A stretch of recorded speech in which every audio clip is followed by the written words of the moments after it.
évidemment, apparemment, donné la place de la cerise sur le gâteau.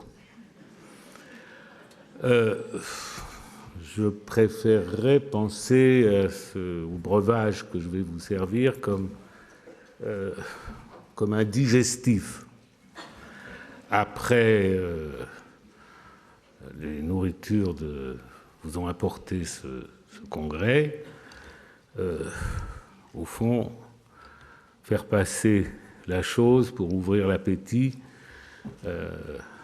en pensant au congrès dans 2 ans. Donc on attend, comme l'a redit Leonardo Gorostisac, que je donne et que j'introduise le thème du prochain congrès. Je me dis que voilà 30 ans que ça dure, plus. Si l'on songe que les congrès de l'AMP ont pris la suite de ce qui s'appelait les rencontres internationales du chant freudien, qui ont commencé en 1980. Donc nous voici encore une fois au pied du même mur. Mur, le mot m'est venu, il n'est pas sans évoquer le néologisme qui moque l'amour. Est-ce à la mûre que je dois l'honneur invariable qui m'est fait de donner le la de la symphonie, celle que les membres de l'AMP que nous sommes, nous aurons à composer au cours des 2 années qui viennent avant de nous retrouver.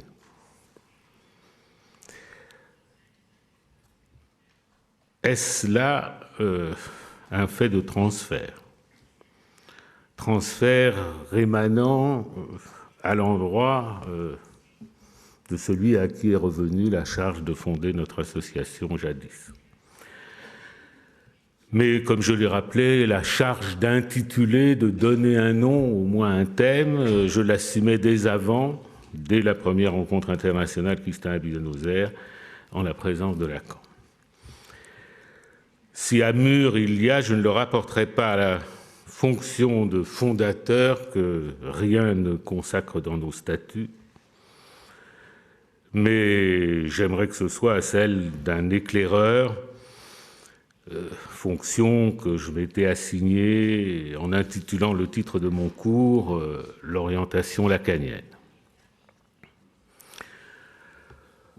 À mur, ça veut surtout dire qu'il faut percer le mur, à chaque fois le mur du langage, pour essayer de serrer de plus près, ne disons pas le réel, ce que nous faisons dans notre pratique analytique. Mais enfin, m'orienter dans la pensée de Lacan a fait mon souci, et je sais que nous le partageons. L'Association mondiale, en fait, n'a pas d'autre cohésion. Du moins, ce souci est-il au principe du rassemblement que nous formons, par-delà les statuts, par-delà les mutualismes, et même par-delà les liens qui se tissent d'amitié, de sympathie entre nous au cours des années. Lacan revendiquait pour sa pensée la dignité. C'est, disait-il, qu'elle s'appliquait à sortir des sentiers battus. Et en effet, cette pensée déroute. Et il s'agit pour nous de la suivre dans des voies inédites. Ces voies sont souvent obscures. Elles le sont devenues davantage lorsque Lacan s'est enfoncé dans son dernier enseignement. Nous aurions pu le laisser là, l'abandonner. Mais nous nous sommes engagés à sa suite. Et les 2 derniers congrès en portent le témoignage. Pourquoi nous être engagés à sa suite dans ce difficile rameau dernier de son enseignement? Nous ne compterons pas pour rien le goût du déchiffrage. J'ai ce goût, et nous l'avons, pour autant que nous sommes analystes. Et nous le sommes assez pour apercevoir, à certains éclairs, trouant les nuées obscures du propos de Lacan, qu'il réussit à faire saillir un relief qui nous instruit sur ce que devient la psychanalyse et qui n'est plus tout à fait conforme à ce qu'on pensait qu'elle était. À l'extrême pointe, mais nous n'allons pas y séjourner, il avait même lâché que ce qui lui apparaissait de la pratique analytique, c'était une pratique délirante. La psychanalyse change. Ça n'est pas un désir, c'est un fait. Elle change dans nos cabinets d'analystes. Et ce changement est, au fond, pour nous, si manifeste que le congrès de 2012 sur l'ordre symbolique, comme celui de cette année sur le réel, ont chacun dans leur titre la même mention chronologique, au XXIe siècle. Comment mieux dire que nous avons le sentiment du nouveau? Et avec lui, la perception de l'urgence, de la nécessité d'une mise à l'heure. Comment n'aurions-nous pas, par exemple, c'est un exemple, comment n'aurions-nous pas l'idée d'une cassure quand Freud invente à la psychanalyse, si l'on peut dire, sous l'égide de la reine Victoria, parangon de la répression de la sexualité, alors que le XXIe siècle connaît la diffusion massive de ce qui s'appelle le porno, et qui est le coït exhibé, devenu spectacle, show, accessible par chacun sur Internet d'un simple clic de la souris. De Victoria au porno, nous ne sommes pas seulement passés de l'interdiction à la permission, mais à l'incitation, l'intrusion, la provocation, le forçage. Le porno, qu'est-ce d'autre qu'un fantasme filmé avec une variété propre à satisfaire les appétits pervers dans leur diversité? Rien ne montre mieux l'absence du rapport sexuel dans le réel que la profusion imaginaire de corps s'adonnant à se donner et à se prendre. C'est du nouveau dans la sexualité, dans son régime social, dans ses modes d'apprentissage chez les jeunes classes qui entrent dans la carrière. Voilà les masturbateurs soulagés d'avoir à produire eux-mêmes des rêves éveillés, puisqu'ils les trouvent tout faits, déjà rêvés pour eux. Le sexe faible, quant au porno, c'est le masculin.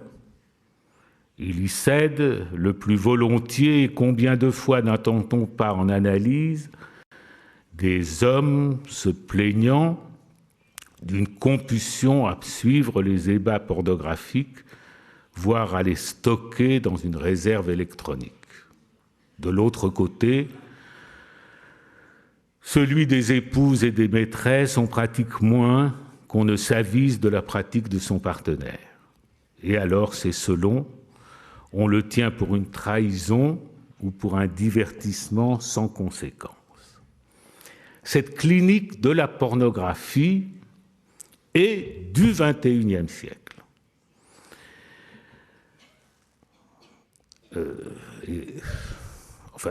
Elle mériterait d'être, je l'évoque, mais elle mériterait d'être détaillée parce que elle est insistante et depuis une quinzaine d'années, elle s'est rendue extrêmement présente dans les analyses. Mais comment ne pas évoquer, à propos de cette pratique si contemporaine, ce que furent signalés par Lacan le déferlement des effets du christianisme dans l'art. Ces effets qui furent portés à leur acmé par le baroque. Au retour d'Italie, d'une tournée dans les églises que Lacan appelait joliment une orgie, il notait, c'est dans son séminaire encore, tout est exhibition de corps évoquant la jouissance. Voilà où nous en sommes dans le porno. Cependant, l'exhibition religieuse des corps pâmés laisse toujours hors de son champ la copulation même. De la même façon que la copulation est hors champ, dit Lacan, dans la réalité humaine. Curieux retour de cette expression, réalité humaine. C'est celui dont fit usage le premier traducteur de Heidegger en français pour exprimer le Dasein. Il avait traduit Dasein par réalité humaine. Mais voici longtemps que nous avons coupé la voie du laisser-être à ce Dasein. À l'ère de la technique, la copulation ne reste plus confinée dans le privé à nourrir les fantasmes particuliers à chacun, elle est désormais réintégrée dans le champ de la représentation, elle-même passée à une échelle de masse. Une seconde différence est encore à souligner entre le porno et le baroque. Tel que défini par Lacan, le baroque viserait la régulation de l'âme par la vision des corps, la scopie corporelle. Rien de tel dans le porno, nulle régulation, plutôt une perpétuelle infraction. La scopie corporelle fonctionne dans le porno comme une provocation à une jouissance destinée à s'assouvir sur le mode du plus de jouir.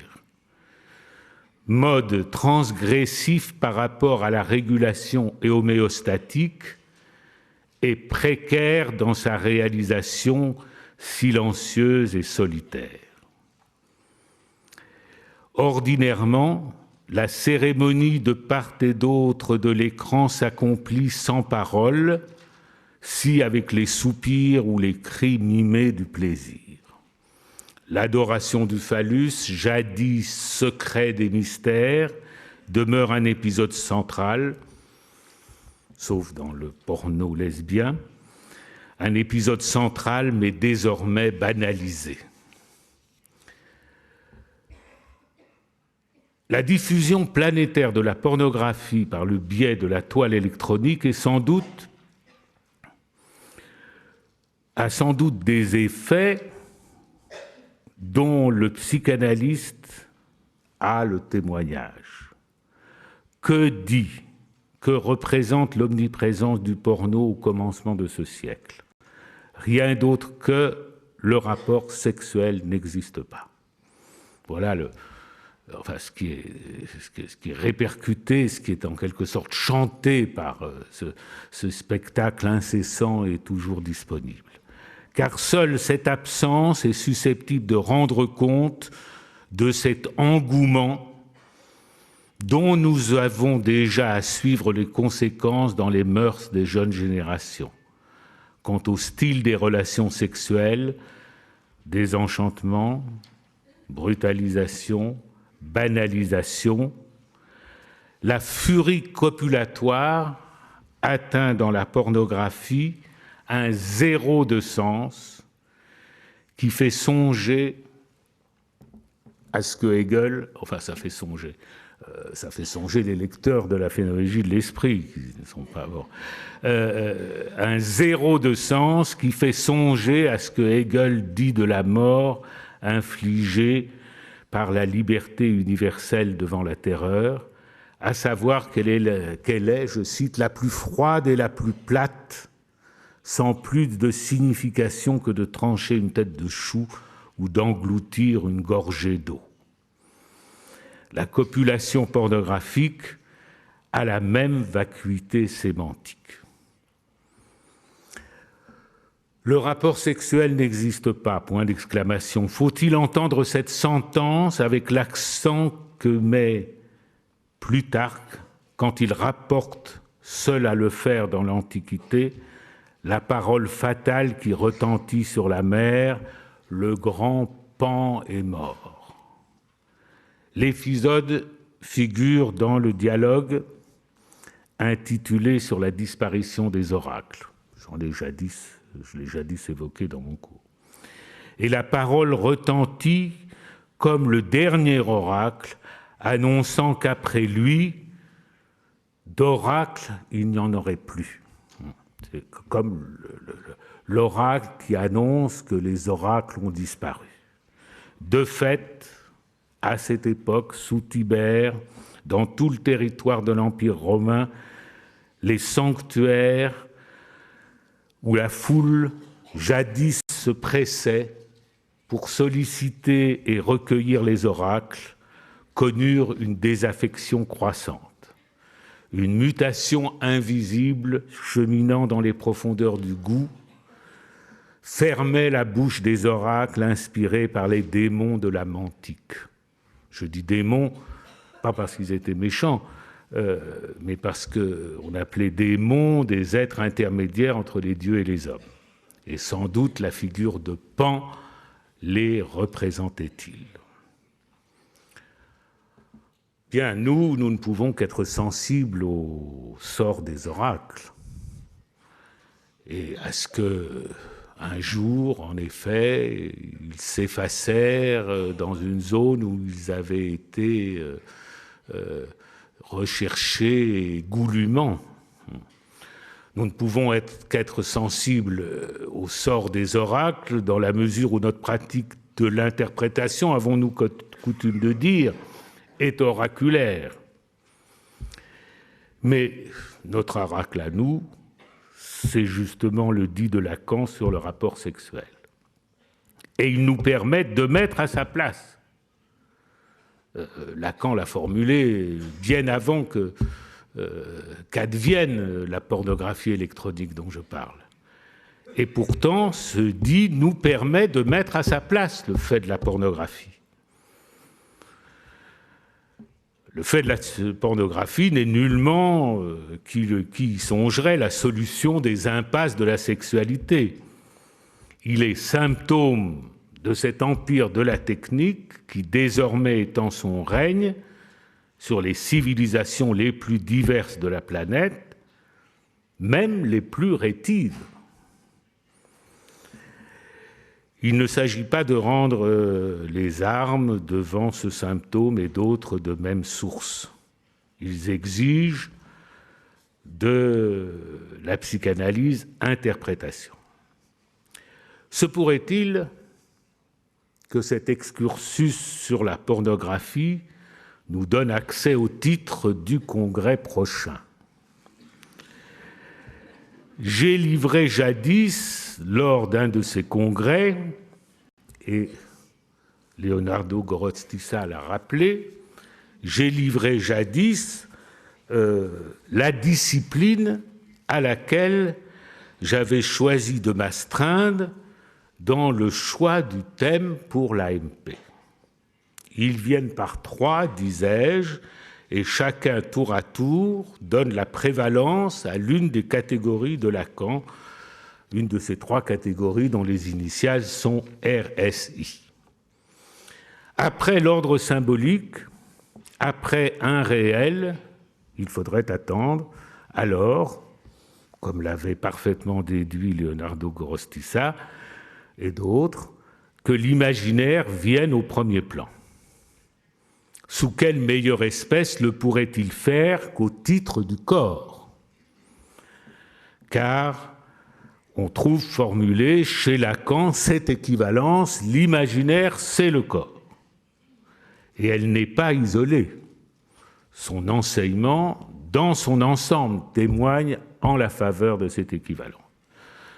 Premièrement, le corps s'y introduit d'abord en tant qu'image, image au miroir, d'où il donne au moi un statut qui se distingue singulièrement de celui que Freud lui reconnaissait dans sa seconde topique. Deuxièmement, c'est encore d'un jeu d'images que Lacan illustre l'articulation prévalant entre l'idéal du moi et le moi idéal, dont il emprunte les termes à Freud, mais pour les formaliser d'une façon inédite. Cette affinité du corps et de l'imaginaire est encore réaffirmée dans son enseignement des nœuds. La construction borroméenne accentue que c'est par le biais de son image que le corps participe de l'économie de la jouissance. Participe d'abord de l'économie de la jouissance. Quatrièmement, au-delà, le corps conditionne tout ce que le registre imaginaire loge de représentation. Signifier, sens et signification est l'image du monde elle-même. Et c'est dans le corps imaginaire que les mots de la langue font entrer les représentations qui nous constituent un monde illusoire sur le modèle de l'unité du corps. Voilà autant de raisons de choisir pour le prochain congrès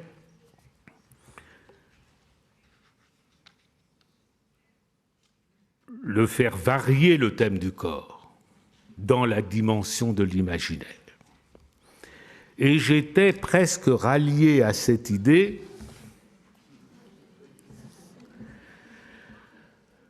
quand il m'est apparu que le corps changeait de registre en tant que corps parlant. Qu'est-ce que le corps parlant? Ah, c'est un mystère, dit un jour Lacan. Et ce dit de Lacan est d'autant plus à retenir que mystère n'est pas mathème, c'est même l'opposé. Chez Descartes, ce qui fait mystère mais reste indubitable, c'est l'union de l'âme et du corps. La sixième méditation lui est consacrée et à elle seule, elle a autant mobilisé l'ingéniosité de son plus éminent commentateur que les 5 précédentes. Cette union, en tant qu'elle concerne mon corps, meum corpus, vaut comme troisième substance entre substance pensée et substance étendue. Ce corps, dit Descartes, la citation est fameuse, « Je ne suis pas seulement logé dedans ainsi qu'un pilote sur son navire, mais, outre cela, je lui suis conjoint très étroitement et tellement confondu et mêlé que je compose comme un seul tout avec lui. » On sait que le doute dit hyperbolique que figure l'hypothèse du malin génie épargne le cogito et nous en délivre la certitude comme un reste qui résiste au doute même le plus ample qui puisse se concevoir. On sait moins qu'après coup, dans cette sixième méditation précisément, il se découvre que le doute épargnait aussi l'union du « je pense » avec le corps, celui qui se distingue entre tous d'être le corps de ce « je pense ». Sans doute, pour s'en apercevoir, faut-il prolonger l'arc de cet après-coup jusqu'à Edmund Husserl et ses méditations cartésiennes. Il y distingue d'un mot précieux, d'une part, les corps physiques parmi lesquels ceux de mes semblables, et d'autre part, mon corps. Et pour mon corps, il introduit un terme spécial. Il écrit, dans cette méditation cartésienne, « Je trouve dans une caractérisation singulière ma chair, meinen Liebe, à savoir ce qui seul n'est pas un simple corps, mais bien une chair, le seul objet à l'intérieur de ma couche abstraite de l'expérience, auquel j'assigne un champ de sensation à la mesure de l'expérience. Le mot précieux est celui de chair, et qui est distingué de ce que sont les corps physiques, et il entend par chair ce qui apparaissait à Descartes sous le nom sous les espèces de l'union de l'âme et du corps. Cette chair est sans doute gommée dans le Dasein heideggerien, mais elle a nourri la réflexion de Merleau-Ponty dans son ouvrage inachevé du visible et de l'invisible, auquel Lacan a consacré quelque attention au cours de son séminaire des 4 concepts fondamentaux. Là, il ne marque pas son intérêt pour ce vocable, mais pourtant, il reprendra Lacan ce vocable de chair quand il évoque la chair qui porte l'empreinte du signe. Le signe découpe la chair, la dévitalise et la cadavérise, et alors le corps s'en sépare. Et dans la distinction entre le corps et la chair, le corps se montre apte à figurer comme surface d'inscription le lieu de l'autre du signifiant. Car pour nous, le mystère cartésien de l'union psychosomatique se déplace. Ce qui fait mystère, mais qui reste indubitable, c'est ce qui résulte de l'emprise du symbolique sur le corps. Pour le dire en termes cartésiens, le mystère est plutôt celui de l'union de la parole et du corps. De ce fait d'expérience, on peut dire qu'il est du registre du réel. C'est alors qu'il convient de faire sa place à ceci, que le dernier enseignement de Lacan propose un nom nouveau pour l'inconscient. Il y a un mot pour le dire. On ne peut pas le retenir pour le Congrès, ce mot, parce que c'est un néologisme. Il ne se traduit pas. Si vous vous reportez au texte intitulé « Télévision », vous y voyez que j'interpelle Lacan avec sur le mot d'inconscient. Je lui dis tout simplement l'inconscient drôle de mot, parce que déjà, il me semblait à moi que ce n'était pas un terme qui collait très bien avec le point où il en était dans sa doctrine. Il me répond, vous le verrez, vous l'avez vu, vous le savez, par une fin de non-recevoir. Freud n'en a pas trouvé de meilleur et il n'y a pas à y revenir. Donc, il admet que ce mot est imparfait et il se désiste de toute tentative de le changer. Mais 2 ans plus tard, il avait changé d'avis. Si on en croit son écrit « Joyce le symptôme », où il avance, le néologisme que je disais, dont il prophétise qu'il remplacera le mot freudien de l'inconscient, le par l'être. Voilà l'opération dont je propose qu'elle nous donne notre boussole pour le prochain congrès. Cette métaphore, la substitution du par-l'être lacanien à l'inconscient freudien, fixe une étincelle. Je propose de la prendre comme l'index de ce qui change dans la psychanalyse au XXIe siècle, quand elle doit prendre en compte un autre ordre symbolique et un autre réel que ceux sur lesquels elle s'était établie. La psychanalyse change, c'est un fait. Elle a changé, faisait remarquer Lacan avec malice, pour autant qu'elle fut d'abord pratiquée en solitaire par Freud et qu'elle en est venue ensuite à se pratiquer en couple. Mais elle a connu bien d'autres changements que nous mesurons dès que nous lisons Freud et même dès que nous relisons le premier Lacan. Elle change de fait en dépit de notre accrochage à des mots et à des schèmes anciens. C'est un effort continué que de rester au plus près de l'expérience pour la dire, sans s'écraser sur le mur du langage. Pour nous aider à le franchir, ce mur, il nous faut un A-mur. J'entends un mot agalmatique qui perce ce mur. Et ce mot, je le trouve dans le par-lettre. Bon. Ça ne sera pas sur l'affiche du prochain congrès. Ça sera entre nous que ça se saura qu'il est question de ça, du par-lettre en tant que substitué à l'inconscient.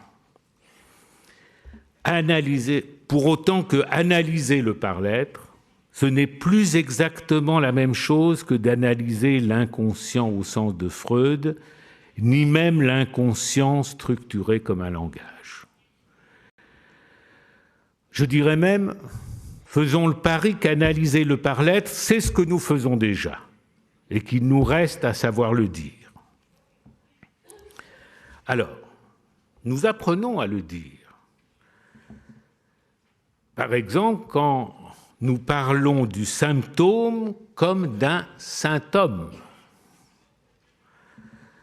Voilà un mot, voilà un concept qui est de l'époque du par-lettre. Il traduit un déplacement du concept de symptôme de l'inconscient au par-lettre. Comme vous le savez, le symptôme en tant que formation de l'inconscient structuré comme un langage, c'est une métaphore, c'est un effet de sens induit par la substitution d'un signifiant à un autre. En revanche, le symptôme d'un par-lettre, c'est un événement de corps, c'est une émergence de jouissance. Le corps en question, d'ailleurs, rien ne dit que c'est le vôtre. Vous pouvez être le symptôme d'un autre corps pour peu que vous soyez une femme. Il y a hystérie quand il y a symptôme de symptôme, quand vous faites symptôme du symptôme d'un autre. C'est-à-dire symptôme au second degré. Le symptôme du par-lettre reste sans doute à éclairer dans son rapport au type clinique. Donc je ne fais qu'évoquer sur les traces de Lacan là ce qu'il en est pour l'hystérie. Nous n'y parviendrons pas en oubliant la structure du symptôme de l'inconscient. Pas plus que la seconde topique de Freud n'annule la première, mais se compose avec elle. De même, Lacan n'est pas venu effacer Freud, mais le prolonger. Et le remaniement de son enseignement se font sans déchirure, en utilisant les ressources d'une topologie conceptuelle qui assure la continuité sans interdire le renouvellement. Ainsi, de Freud à Lacan, nous dirons que le mécanisme du refoulement nous est explicité par la métaphore, comme de l'inconscient ou par l'être, la métaphore nous donne l'enveloppe formelle de l'événement de corps. Le refoulement, explicité par la métaphore, c'est un chiffrage et l'opération de ce chiffrage travaille pour la jouissance qui affecte le corps. C'est d'un tel ravaudage de pièces diverses d'époques différentes, empruntées à Freud et à Lacan, que se tisse notre réflexion et nous n'avons pas à procéder, à reculer, de procéder ainsi à un ravaudage pour avancer dans le serrage de la psychanalyse au XXIe siècle. Je pointerai ici un autre vocable, après saint-homme, qui est de l'époque du par-l'être et que je placerai à côté du saint-homme. C'est un mot qui, lui aussi, oblige à procéder à un nouveau classement des notions qui nous sont familières. Le mot que je place à côté de saint-homme, c'est le mot d'escabeau, que j'emprunte à Joyce le symptôme, et en espagnol, c'est escabel ou alzapié. Qu'est-ce que l'escabeau? Oui, il y a encore autre chose pour traduire escabeau? Tabouret, comme en français. Ah bon, ben c'est... Oui, l'escabeau, il y a plutôt des marches, n'est-ce pas? Bon. C'est pas l'échelle, c'est plus petit qu'une échelle, mais il y a des marches. Bon. Qu'est-ce que l'escabeau? J'entends l'escabeau psychanalytique, pas l'escabeau seulement dont on a besoin pour prendre des livres dans une bibliothèque. Qu'est-ce que l'escabeau?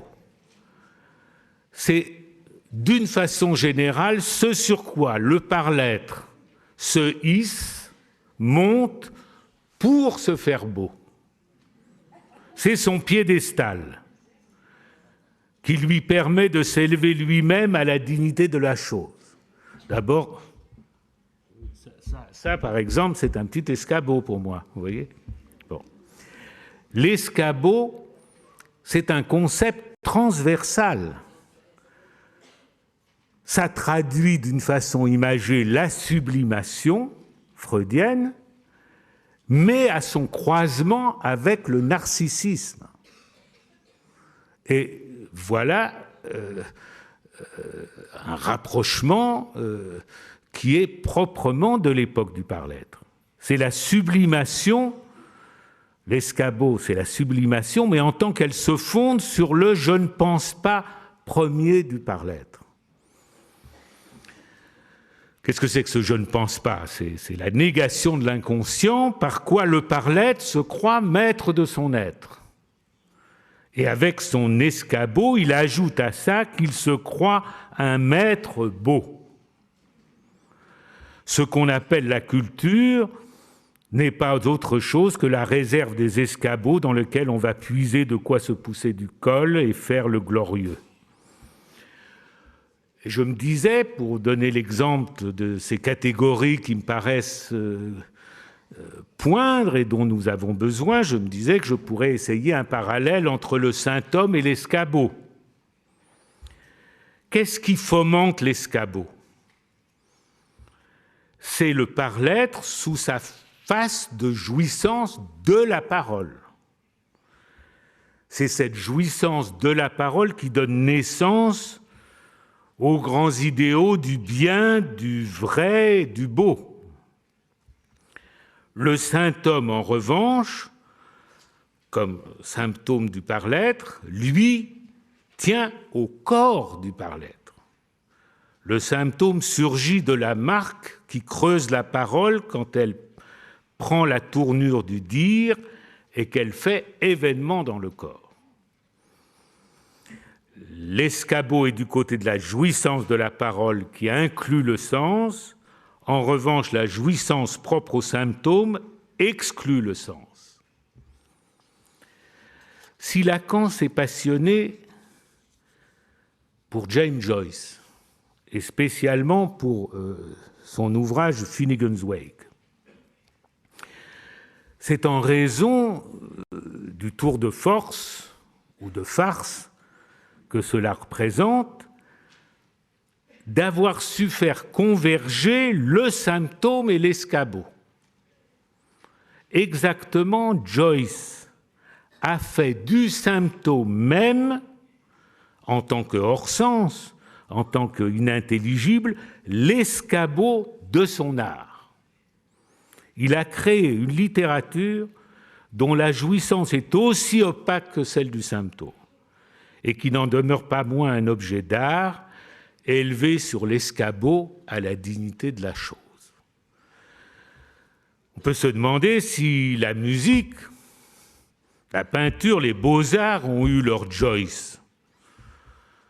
Peut-être que ce qui correspond à Joyce dans le registre de la musique, c'est la composition atonale, inaugurée par Schoenberg, dont nous avons entendu parler peu avant. Et pour ce qui est de ce qu'on appelait les beaux-arts, l'initiateur fut peut-être un certain Marcel Duchamp. Joyce, Schoenberg, Duchamp sont des fabricants d'escabeaux destinés à faire de l'art avec le symptôme, avec la jouissance opaque du symptôme. Et on serait bien en peine de juger ce qu'il en est de l'escabeau symptôme au gré de la clinique. Nous avons plutôt à en prendre de la graine. Mais, dites-moi, faire de son symptôme un escabeau, n'est-ce pas précisément ce dont il est question dans la passe, où on joue de son symptôme et de sa jouissance opaque? Faire une analyse, c'est travailler à la castration de l'escabeau pour mettre au jour la jouissance opaque du symptôme. Mais faire la passe, c'est jouer du symptôme ainsi nettoyé pour s'en faire un escabeau, aux applaudissements du groupe analytique. Et disons, c'est un fait, pour le dire en termes freudiens, c'est évidemment un fait de sublimation. Et les applaudissements ne sont pas du tout adventices. Le moment où l'assistance est satisfaite, ça fait partie de la passe. On peut même dire que c'est là que la passe s'accomplit. Livrer les récits de passe au public, on n'a jamais fait ça du temps de Lacan. L'opération restait ensevelie dans les profondeurs de l'institution. Elle n'était connue que d'un petit nombre d'initiés. La passe, c'était une affaire pour pas 10 personnes. Disons-le, j'ai inventé de faire une monstration publique des passes parce que je savais, parce que je pensais, je croyais, qu'il en allait de l'essence même de la passe. Les escabeaux sont là pour faire de la beauté, parce que la beauté est la défense dernière contre le réel. Mais une fois les escabeaux renversés, brûlés, il reste encore au par-l'être analysé à démontrer son savoir-faire avec le réel, son savoir en faire un objet d'art, son savoir dire, son savoir le bien dire. Et c'est ce dont donne l'amorce, la prise de parole qu'il est invité à faire. L'événement de passe, ce n'est pas la nomination, décision d'un collectif d'experts. L'événement de passe, c'est le dire d'un seul, l'analyste de l'école, quand il met en ordre son expérience, quand il l'interprète au bénéfice du tout venant d'un congrès, qu'il s'agit de séduire et d'enflammer, et c'est ce qui a été mis à l'épreuve largement pendant ce dernier congrès. Un dire, c'est un mode de la parole qui se distingue de faire événement. Freud discriminait entre les modes de la conscience, conscient, préconscient, inconscient. Pour nous, s'il y a des modes à distinguer, ce n'est pas dans la conscience, mais des modes de la parole. En termes de rhétorique, il y a la métaphore et la métonymie. En termes de logique, le modal et l'apophantique, l'affirmatif et voire l'impératif. Et dans la perspective stylistique, il y a le cliché, le proverbe, la ritournelle, et de la parole dépend l'écriture. Eh bien, l'inconscient, quand il est conceptualisé à partir de la parole et non plus de la conscience, porte un nom nouveau, le par-l'être. L'être dont il s'agit ne précède pas la parole. C'est au contraire la parole qui décerne l'être à cet animal par effet d'après-coup. Et dès lors, son corps se sépare de cet être pour passer au registre de l'avoir. Le corps, le par-l'être, ne l'est pas, il l'a. Le par-l'être a affaire avec son corps en tant qu'imaginaire comme il a affaire avec le symbolique. Et le troisième terme, le réel, c'est le complexe ou l'implexe des deux autres, le corps parlant, avec ses deux jouissances, jouissance de la parole et jouissance du corps, l'une qui mène à l'escabeau, l'autre qui soutient le saint homme. Il y a chez le par-l'être à la fois jouissance du corps et aussi jouissance qui se déporte hors corps, jouissance de la parole que Lacan identifie avec audace et avec logique à la jouissance phallique en tant qu'elle est disharmonique au corps. Le corps parlant jouit donc sur deux registres. D'une part, il jouit de lui-même, il s'affecte de jouissance, il se jouit, emploi réfléchi du verbe. D'autre part, un organe de ce corps se distingue de jouir pour lui-même, il condense et isole une jouissance à part qui se répartit sur les objets petit a. C'est en quoi le corps parlant est divisé quant à sa jouissance. Il n'est pas unitaire comme l'imaginaire le fait croire. C'est pourquoi il faut que la jouissance phallique se sépare dans l'imaginaire, dans l'opération qui s'appelle la castration. Le corps parlant parle en termes de pulsion, c'est ce qui autorisait Lacan à présenter la pulsion sur le modèle d'une chaîne signifiante. Il a poursuivi sur la voie de ce dédoublement dans sa logique du fantasme, où il disjoint le ça et l'inconscient. Mais le concept du corps parlant est en revanche à la jointure du ça et de l'inconscient. Il rappelle que les chaînes signifiantes que nous déchiffrons à la freudienne sont branchées sur le corps et qu'elles sont faites de substances jouissantes. Freud disait du ça qu'il était le grand réservoir de la libido. Ce dit se déporte sur le corps parlant qui est comme telle substance jouissante. C'est sur le corps que sont prélevés les objets petit a, c'est dans le corps qu'est puisée la jouissance pour laquelle travaille l'inconscient. De la théorie des pulsions, Freud pouvait dire qu'elle était une mythologie. Ce qui n'est pas un mythe, en revanche, c'est la jouissance. L'appareil psychique, Freud l'appelle au chapitre 7 de l'Atreim de Hutung une fiction. Ce qui n'est pas une fiction, c'est le corps parlant. C'est dans le corps que Freud trouvait le principe de sa fiction de l'appareil psychique. Il est construit sur l'arc réflexe en tant que processus réglé de manière à maintenir au plus bas la quantité d'excitation. À l'appareil psychique structuré comme l'arc réflexe, Lacan a substitué l'inconscient structuré comme un langage. Non pas stimulus-réponse, mais signifiant-signifié. Seulement, ce langage est, c'est une expression de Lacan que j'avais déjà soulignée et expliquée, ce langage est une élucubration de savoir sur la langue du corps parlant.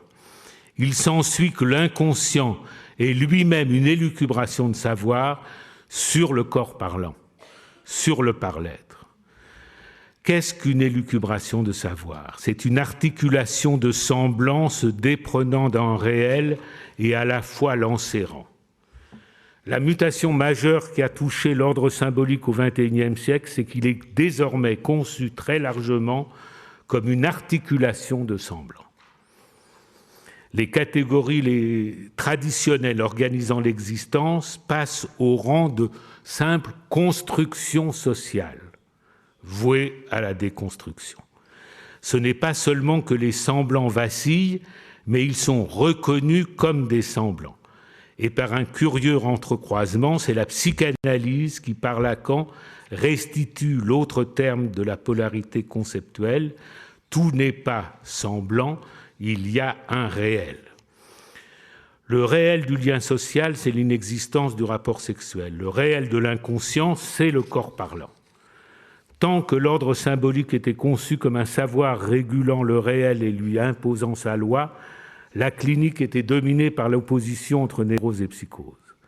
L'ordre symbolique est maintenant reconnu comme un système de semblant qui ne commande pas au réel mais lui est subordonné. Un système répondant au réel du rapport sexuel qu'il n'y a pas. Il s'ensuit, si je puis dire, une déclaration d'égalité clinique fondamentale entre les par-l'être. Les par-l'être sont condamnés à la débilité mentale par le mental même, précisément par l'imaginaire comme imaginaire de corps et imaginaire de sens. Le symbolique imprime dans le corps imaginaire des représentations sémantiques dont le corps parlant tisse ses délires. C'est en quoi sa débilité voue le corps parlant comme tel au délire. On se demande comment quelqu'un qui a été analysé pourrait encore s'imaginer être normal.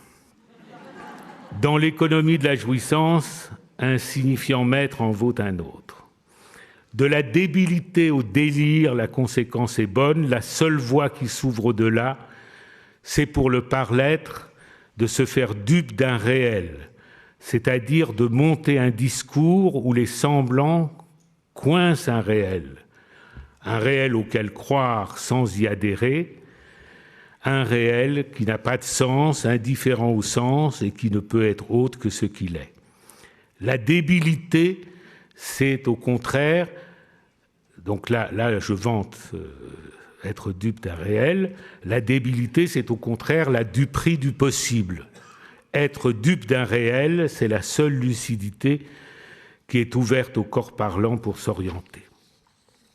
Débilité, délire, duperie. Telle est la trilogie de fer qui répercute le nœud de l'imaginaire, du symbolique et du réel. Jadis, on parlait des indications d'analyse. On évaluait si telle structure se prêtait à l'analyse et on indiquait comment refuser l'analyse à qui la demandait pour manque d'indication. À l'époque du par-l'être, disons la vérité, on analyse n'importe qui. Analyser le par-l'être demande de jouer une partie entre délire, débilité et duperie. C'est diriger un délire de manière à ce que sa débilité cède à la duperie du réel. Freud avait affaire encore à ce qu'il appelait le refoulement. Et nous avons pu constater dans les récits de Passe à quel point cette catégorie est désormais peu usitée. Certes, il y a des ressouvenirs, mais rien n'atteste l'authenticité d'aucun, aucun n'est final. Le dit retour du refoulé est toujours entraîné dans le flux du par-l'être, où la vérité se révèle incessamment menteuse. À la place du refoulement, l'analyse du par-l'être installe la vérité menteuse, qui découle de ce que Freud a reconnu comme le refoulement originaire. Mais cela veut dire que la vérité est intrinsèquement de la même essence que le mensonge. Le proton pseudos est aussi le faux ultime. Ce qui ne ment pas, c'est la jouissance, là où les jouissances du corps parlant. L'interprétation n'est pas un fragment de construction portant sur un élément isolé du refoulement, comme le voulait Freud. Elle n'est pas l'équilibration d'un savoir. Elle n'est pas non plus un effet de vérité aussitôt absorbé par la succession des mensonges. L'interprétation est un dire qui vise le corps parlant, et pour y produire un événement, pour passer dans les tripes, disait Lacan. Cela ne s'anticipe pas, mais se vérifie après coup, car l'effet de jouissance est incalculable. Tout ce que l'analyse peut faire, c'est s'accorder à la pulsation du corps parlant pour s'insinuer dans le symptôme. Quand on analyse l'inconscient, le sens de l'interprétation, c'est la vérité. Quand on analyse le par-l'être, le corps parlant, le sens de l'interprétation, c'est la jouissance. Ce déplacement de la vérité à la jouissance donne la mesure de ce que devient la pratique analytique à l'ère du par-l'être. C'est pourquoi je propose, pour le prochain congrès, de nous réunir sous la bannière « L'inconscient et le corps parlant ». C'est là un mystère, disait Lacan. nous tenterons d'y entrer et de l'éclaircir. Quelle ville nous serait plus propice que Rio de Janeiro, sous le nom du pain de sucre, elle a pour emblème le plus magnifique des escabeaux. Merci.